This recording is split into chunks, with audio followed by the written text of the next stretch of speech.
Hallo liebe Zuschauer, ich begrüße euch zu einer weiteren Indie-Ecke heute mit Concrete Jungle, einem wunderbaren Mix aus Tetris, SimCity und einem Sammelkartenspiel. Unser Ziel ist es, eine Stadt aufzubauen und Punkte zu sammeln, und das Ganze funktioniert, wie gesagt, im Stile von Tetris mit Hilfe von Sammelkarten. Klingt jetzt erstmal ein bisschen verwirrend, ist allerdings von der Spielmechanik her relativ simpel.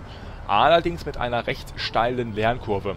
Die Kampagne, die wir haben, dient im Prinzip als Tutorial, soweit wie ich es gespielt habe, und dort wird uns nach und nach, Schritt für Schritt, die Spielmechanik erklärt. Von der guten Lainey. Komplett in Englisch, aber mit Sprachausgabe, von daher geht das schon vollkommen in Ordnung.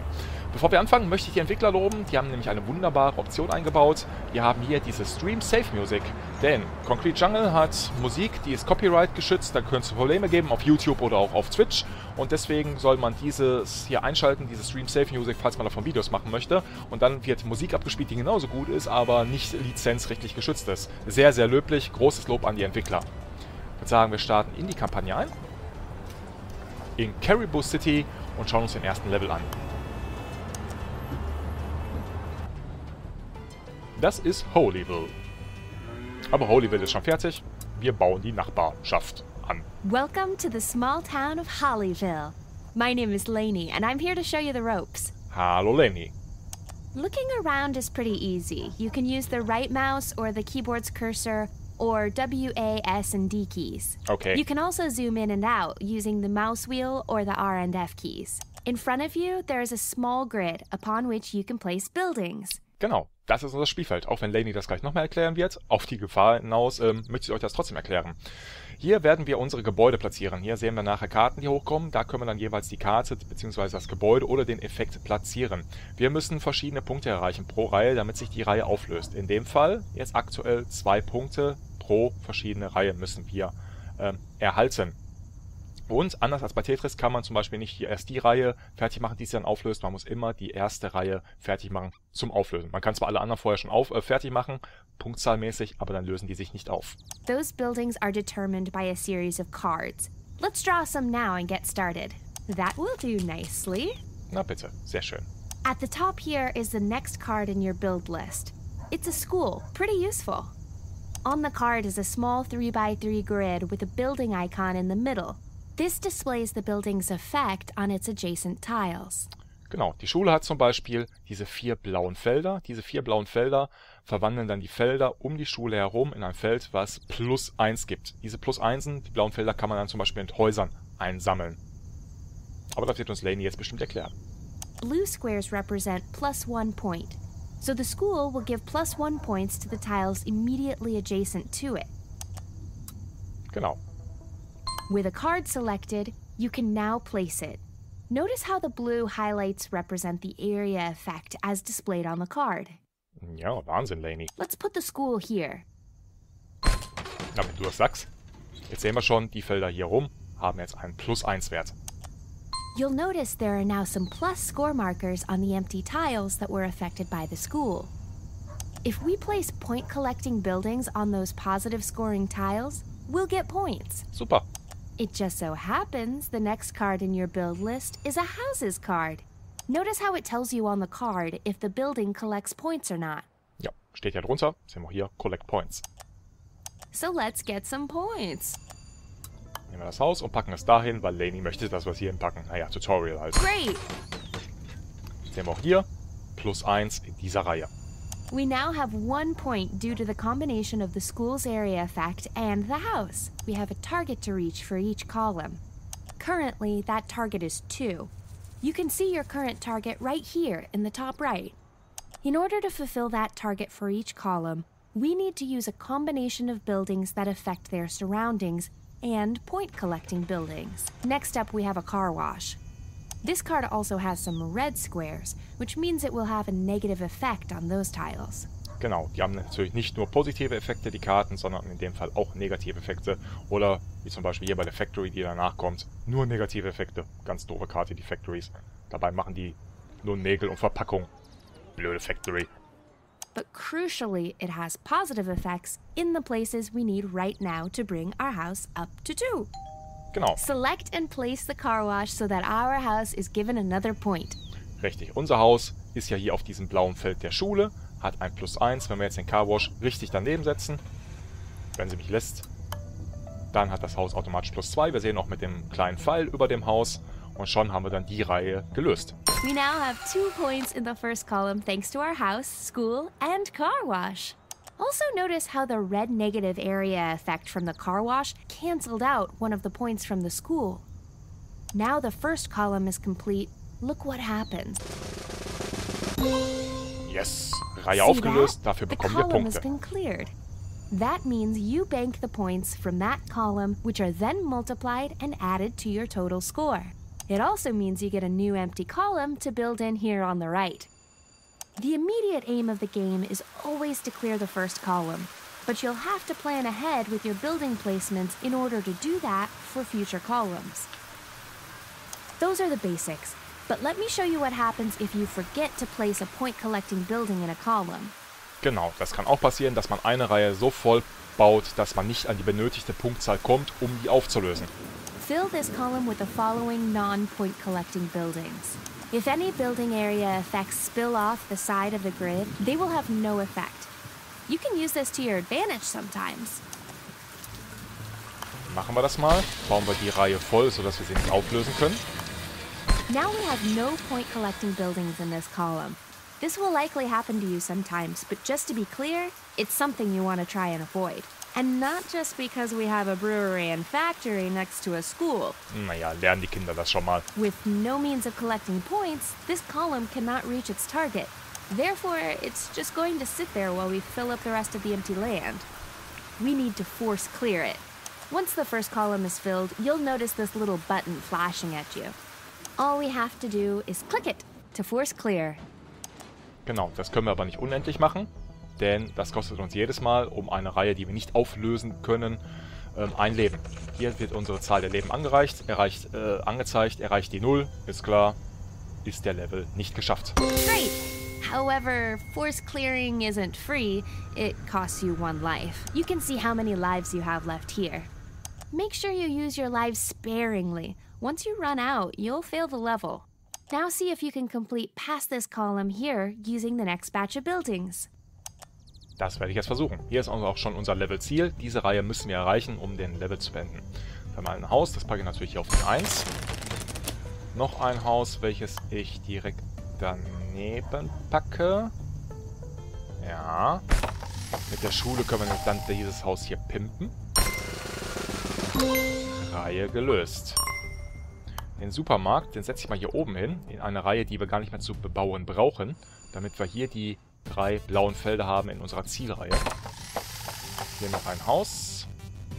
Das können wir auch pimpen mit dem Shop.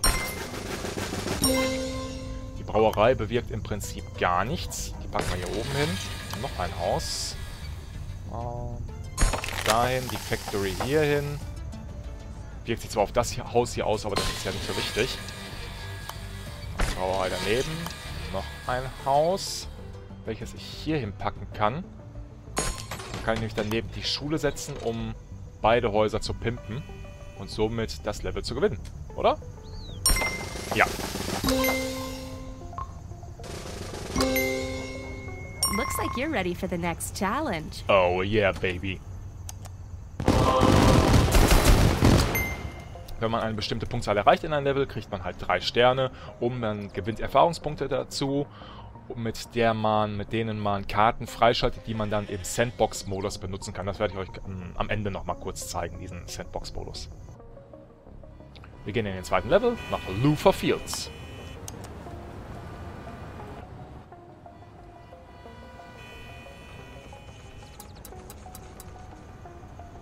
Since you did such a good job at Hollyville, well, apart from the whole school, factory, brewery debacle, which was kind of my fault, I've hired you to develop in the county of Luther Fields, a small commuter town south of the city. You know what to do, just a few small differences this time. You now have 2 times as many build slots. You can now choose your next building from either of the cards in the white bracket area. Korrekt. Ab sofort können wir 2 Karten auswählen, beziehungsweise immer die nächste Karte von den 2, die uns angezeigt werden. Oh, the excitement! Us government employees need to appreciate the little things. I've also thrown some new buildings into the mix. This is a green. Yes, the card is yellow. Get used to it.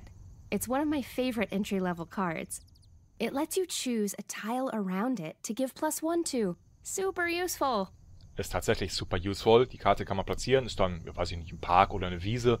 Und das Feld darum kann man dann auswählen, beziehungsweise eins der Felder darum kann man dann auswählen, welches +1 kriegen soll. All you have to do with a green is place it where you want as normal. Some blue icons will then appear to show you where you can apply the card's buff. Just select where you want to apply the buff. Easy. If you decide to cancel the placement after you have clicked, you can do so by clicking the X icon that appears over the chosen build position. Alles klar. If you ever get confused about what a card does, you can right-click on any card at any time in the game to have a closer look and find out more about what it does. In der Tat sehr praktisch. You need to develop the land without running out of lives. This bar here shows you how close you are from completion. It will fill with blueness as you clear columns. One more thing. The column target is now set at 3. Nothing you can't handle, right? Good. Genau, ab sofort brauchen wir 3 Punkte, um jeweils eine Reihe zu clearen. I'm going back to City Hall. I've got so much paperwork to do with the coming election. Catch you later. Gut, dann bis später. Und jetzt entlässt sie uns praktisch ins Spiel. Einmal hier. The Green. 3 Punkte ist schon eine ganze Menge. Muss man ein bisschen vorausplanen. So eine doofe Factory, die richtet hier relativ wenig Schaden an, oder? Ja, die Brauerei brauchen wir auch nicht. Kriegen wir die Reihe schon mal weg mit dem Haus, das ist gut. Setzen wir das nächste Haus hier hin. Ich überlege gerade. Ja, das dürfte packen. Der Supermarkt ist auch richtig praktisch. Hat allerdings auch 3 rote Felder. Die Bücherei packen wir mal so hin, dass wir das Haus noch pimpen können. Und die Schule. Und weg mit der Reihe. Das Haus dahin. Pimpen mit dem Shop. Und dieses Park Square, das ist eine meiner Lieblingskarten. Die ist richtig super. Das sieht doch ganz nett aus. Problem mit dem Supermarkt. Noch ein Green. Oder so eine doofe Factory. Können wir hier die Brauerei draufsetzen auf dieses -2. Ein nutzloses Feld. Noch ein Carwash.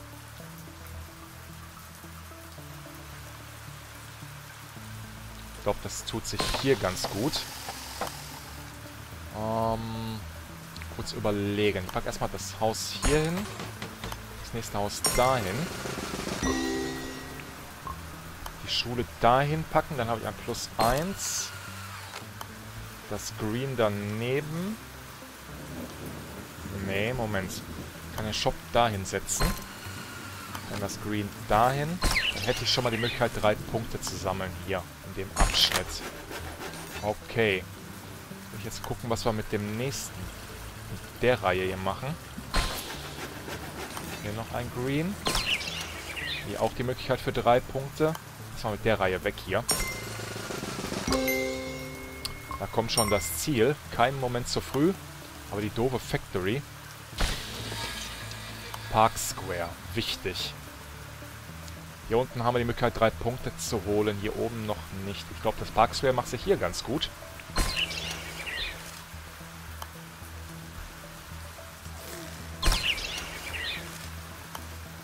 Haus und da ein Haus.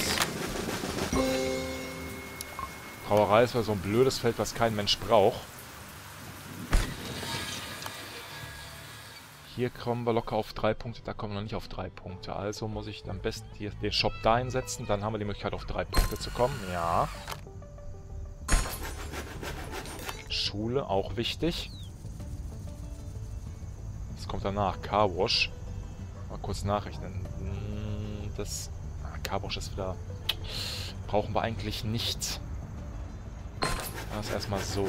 3 Punkte hier.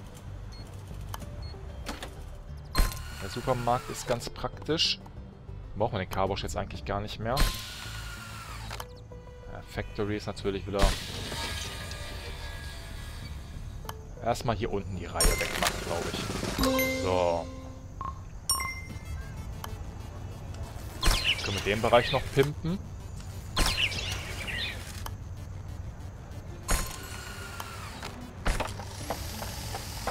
Was habe ich getan? Das wollte ich doch gar nicht.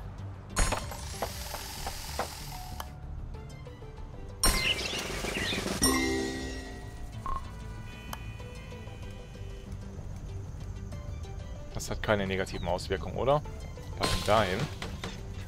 Brauerei brauchen wir auch nicht. Packen wir hier oben hin. Das ist eher ein Feld, was wir nicht mehr bespielen.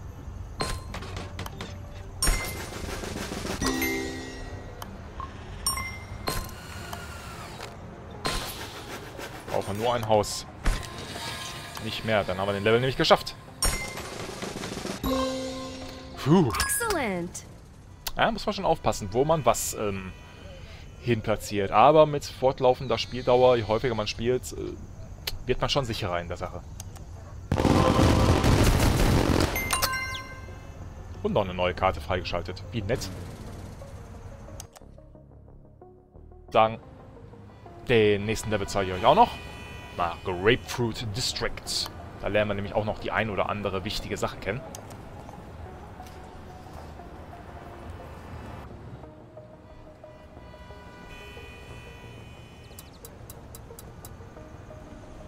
Did you hear the news? Caribou City has a new mayor, some guy called Selfridge. Hurra! Can't wait to meet him. But welcome to Grapefruit District. As you can see, there's not much going on here, so it's a perfect site for redevelopment. You've been doing really well, so I think I'm going to give you a bit more control today. Up until now, you've been using a preset selection of cards. I'm going to change that by teaching you the basics of deck building. Genau, Deckbuilding. Selbstverständlich, auch das ist im Spiel vorhanden. Vor allem nützlich im Sandbox-Modus. You always start the game with 12 cards. These are basic entry-level cards, and most of the ones you've been using so far fall into this category. You can tell a card's level by the colored triangle in the top right. This gray-pink color represents a basic level card.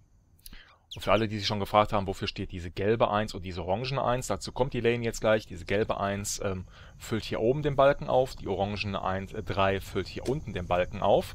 Der gelbe Balken bewirkt das, wenn man zum Beispiel hier 0 von 5 Punkte hat, also zum Beispiel diese Karte 5 platziert hat, kann man sich über einen Job, der dann hier oben angezeigt wird, eine neue Karte ins Deck dazu holen. Erreicht hier der orangene Wert 60 und mehr, erhöht sich die zu benötigende Punktzahl pro Reihe um 1. Im Moment brauchen wir 3 Punkte pro Reihe, das kennen wir schon. Und das würde sich dann erhöhen auf 4. Remember, you can always right-click on a card at any time to find more details about it, including its level. There are some other numbers here too. Let's start with the one in orange. Ja, das erklärt Lainey jetzt nochmal. This number is the card's expenditure cost. When you play this card, the number here gets added to this bar in the top right. When this bar fills up due to accumulating expenditure from your buildings, your column target will increase by 1. So that makes everything harder, since then you need to reach that higher target for your future columns. Korrekt. In other words, high expenditure costs are something you want to avoid, as it will make your column target increase faster. Klar, aber besonders gute Karten haben natürlich einen besonders hohen orangenen Wert. Das ist ja klar. Der positive Effekt der Karte muss sich ja irgendwie dann auf das Spiel negativ auswirken. Auf den Schwierigkeitsgrad, sagen wir es mal so. But seeing as almost every building has an associated expenditure cost, it's inevitable your target will increase eventually. Genau. Anders zum Beispiel hier bei der Factory, die hat einen hohen gelben Wert. Das heißt, je schneller oder je häufiger wir die Factory platzieren, desto schneller können wir neue Karten ziehen. Man kann im Groben sagen, je negativer die Karte, desto höher der gelbe Wert und je positiver die Karte, desto höher der orangene Wert. This other number in yellow here is a bit more positive. This is the card's economy point contribution. In a similar fashion, this number gets added to the yellow bar in the top right. I'll show you what happens when the economy bar fills. Let's place some buildings that are good for our economy. Okay. Erstmal das Restaurant hier hin. Natürlich nur für die positiven Effekte. Ja, komm, dahin einfach. Brauerei daneben. Factory unten in der Ecke und das reicht dann auch schon. You now have a purchase. Yay! You get one every time the yellow bar fills to its maximum. We can spend this on a new card to add to our deck. Genau. Look, a new button. Oh, super. This button opens the card shop, and that's exactly what it sounds like. You'll get a choice of 4 random cards to add to your deck. Machen wir das einfach mal. Wir können uns jetzt eine Karte auswählen. Diese Chemical Plant? Nee, eher nicht. Ich glaube, ich entscheide mich diesmal nochmal für die Karte Green, um halt ein Feld um diese Karte herum +1 zu gestalten. Good choice. That should keep you going for a little while. So, soll ich jetzt wieder selbst spielen? Dann mache ich das. Wie viel brauchen wir? 3 Punkte. Das ist schon eine ganze Menge.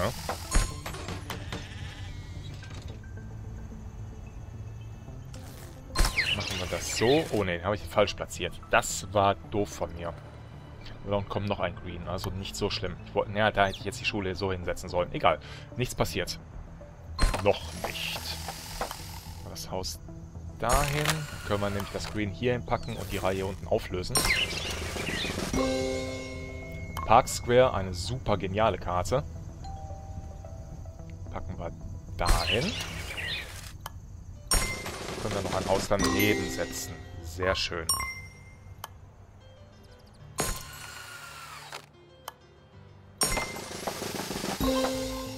Restaurant, auch wieder so eine nette Karte. Können wir hier schon mal das stehende Haus pimpen. Brauerei packen wir dahin.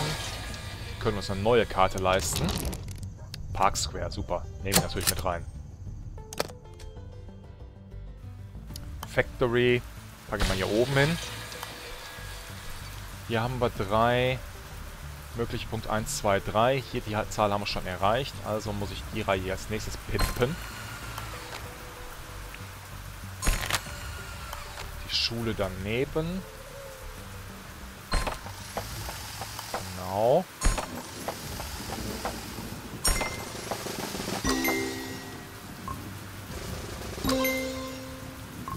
So, die Reihe hat jetzt auch schon 3 Punkte, die sie erreichen kann. Passt, glaube ich, Park Square hier perfekt hin. Ja. Oben schon mal ein bisschen was tun.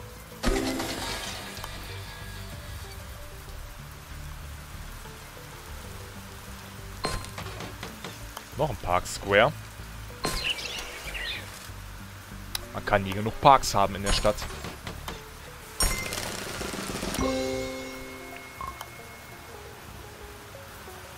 Das mache ich anders. Mache erstmal Green hier rüber. Setze dann das Haus da drauf.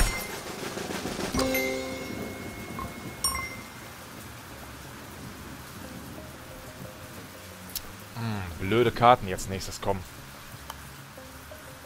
Packen wir ein Haus hier dahin. Ein Restaurant. Macht hier -1, -1. Das passt aber. Eine Factory braucht ja kein Mensch. Wir nehmen einmal das Theater. Und einmal die Bücherei. Manchmal verpasse ich das einfach, mir eine neue Karte auszuwählen. Nicht gut. Meine Shop nämlich da hinsetzen. Kriegen wir die Reihe nämlich weg. Sehr schön. Halt. Das lieber so rum.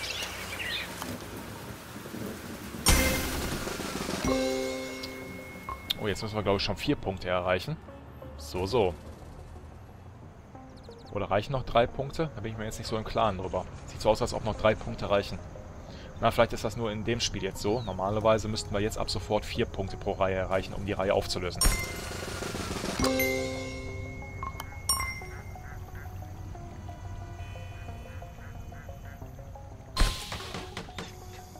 Noch ein Haus.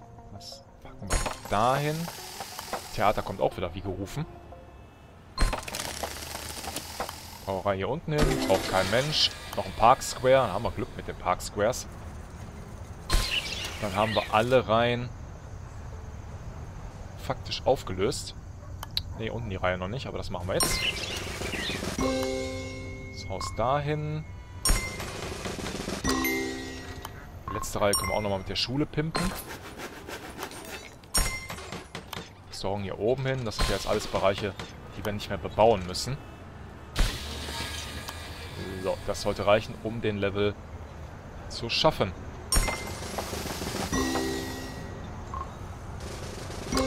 Ich hätte mir sogar noch eine Karte kaufen können.